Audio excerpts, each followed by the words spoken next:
Hello everybody and welcome back to my channel. Happy New Year, welcome to 2020, welcome to a new decade. Before I even start this video, I'm sure you've already heard her. My Great Dane is upstairs because she can't be downstairs while I'm filming, and because of that she will scream. I promise you she's fine, she's not dying even though she sounds like it. She's okay, she's just very dramatic. At some point throughout the video, I assume she'll stop. I'm hoping she'll stop. I don't know, we'll go with it and see how it goes. But yeah, so today I wanted to talk about pretty much just my 2019 wrap up and go through 3 of my favorite books from 2019 and my absolute least favorite book from 2019, as well as talking about my 2020 reading goals. So if you're interested in hearing about any of that, keep on watching.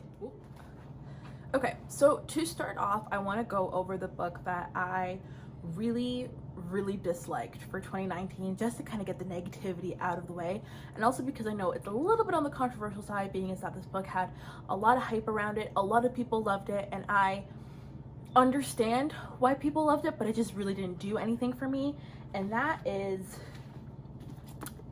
Daisy Jones and the Six by Taylor Jenkins Reid.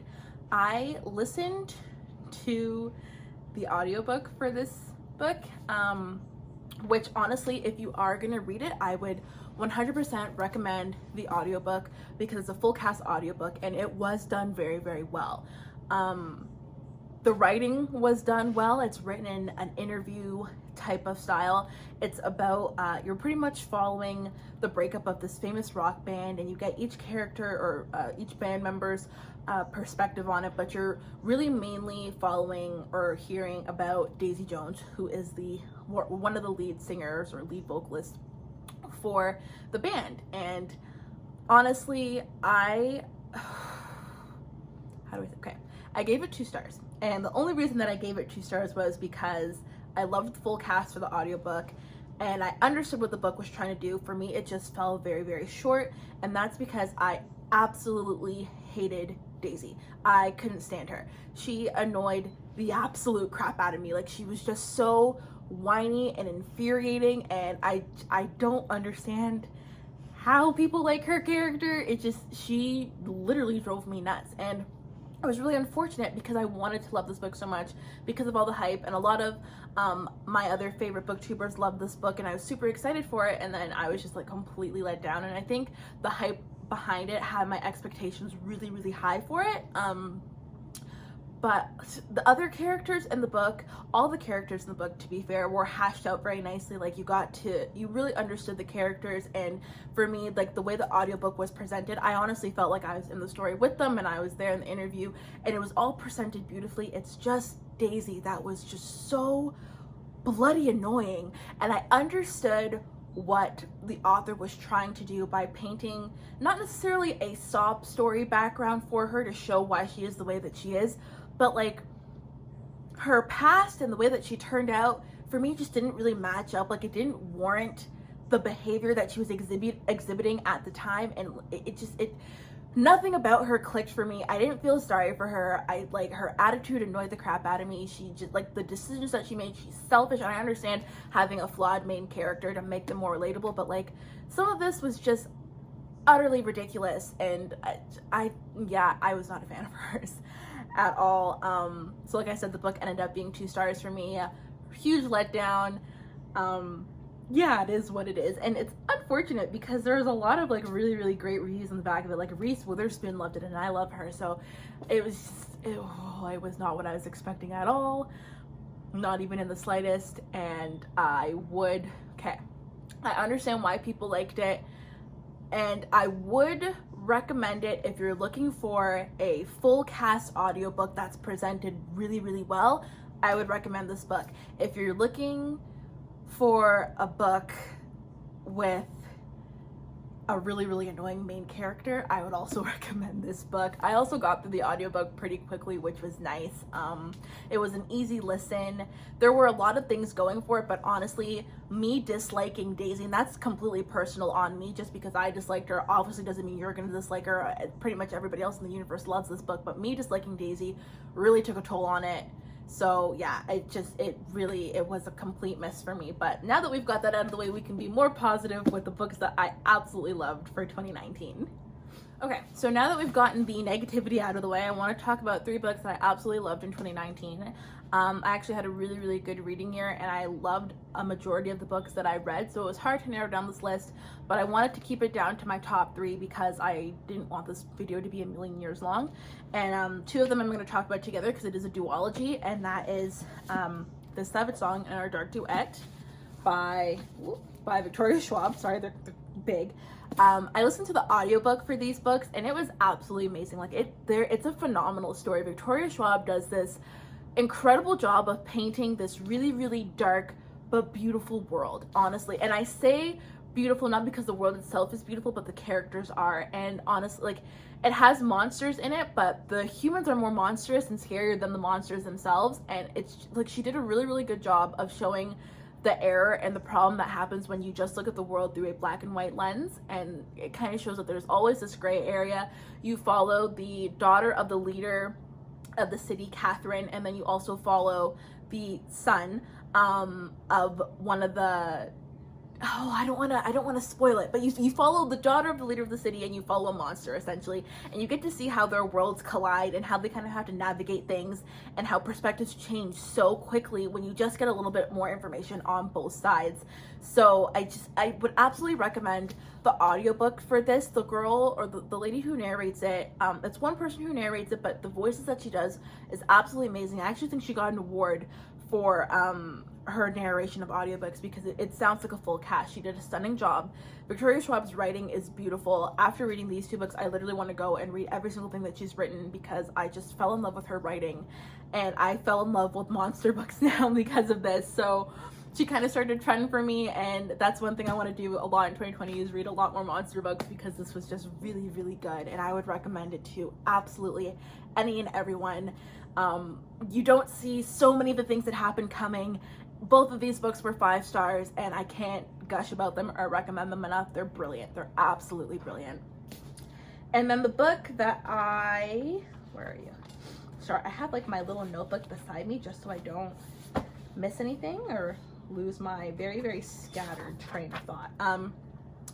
But the book that I absolutely loved for 2019, it's a book that had me laughing and crying, and it was a book that I don't know if it was everything that I wanted it to be, but it was definitely everything I needed it to be at the time that I read it or listened to it. And that is With the Fire on High by Elizabeth Acevedo. She narrates the book for the audiobook, and she does an amazing job. Like, her writing itself is therapeutic, but listening to her voice and the voice that she gives to each character was just so soul-soothing, and literally, like, it was just breathtaking. It follows Imani, who is a teen mom who lives with her abuela and has like this kind of a strange relationship with her father, and she's navigating her last year of high school, but she has this amazing gift when it comes to culinary arts. Like, she's this phenomenal cook, and her food can literally touch people's soul. And it's about her kind of trying to find out how to navigate her life as a teen mom, but also still fit her dream of cooking in there. And there's no huge climactic problem that has to be solved or anything. You're literally just going along her journey with her. Everything that happens in this book is very realistic. Like, this could literally be any Latina girl, or literally any teenage girl going through this, but you get it from, she's half black and half Latina, so you get it from her perspective. There's also a lot of people of color in this book, so you get, it's a nice representation. I gave it 5 stars. If I could give it 100 stars, I absolutely would. I never, ever, ever, ever reread books. Like, I just don't do it. I don't like doing it. And I listened to this book on audio probably like 4 times throughout the year. Like, it just, I don't know why it spoke to me the way it did. And I picked it up going into it being like, I'm not gonna care for this at all. I just, like, going into it, I was like, I have nothing to relate to with this. I don't even like to cook, right down to the cooking that I don't even like to cook. Like, I can't cook to save my life. And this book just gave me all the feels. It was beautiful. So this is one book that I would recommend to everyone, literally everyone. If you haven't read this book, read this book, listen to it on audiobook. Elizabeth Acevedo is an amazing narrator. Even for books that she hasn't written, she narrated Pride by Ibby Zobi on audio, and she did an amazing job there as well. She has literally kind of climbed her way up to my favorite contemporary author. Morgan Matson has always been my favorite contemporary author, and I think Elizabeth Acevedo beat her out with this book. That being said, I still love Morgan Matson. But yeah, this is just, it was phenomenal. It leaves me speechless every time I talk about it, and it's just one of those books where I will probably end up with 1 million copies of it, because every time I see it, I want to buy it, and I can't gush about it enough. It was great. I don't think there's anything else that I'm missing about it. 10 out of 10, recommend it. It's a great book. It's a fabulous book. That's not to say that I didn't read a bunch of other fabulous books for 2019, but this is the one that really just spoke to my soul. And like I said, it was everything that I needed it to be at the time that I read it, and it was just really soothing, and it's so therapeutic.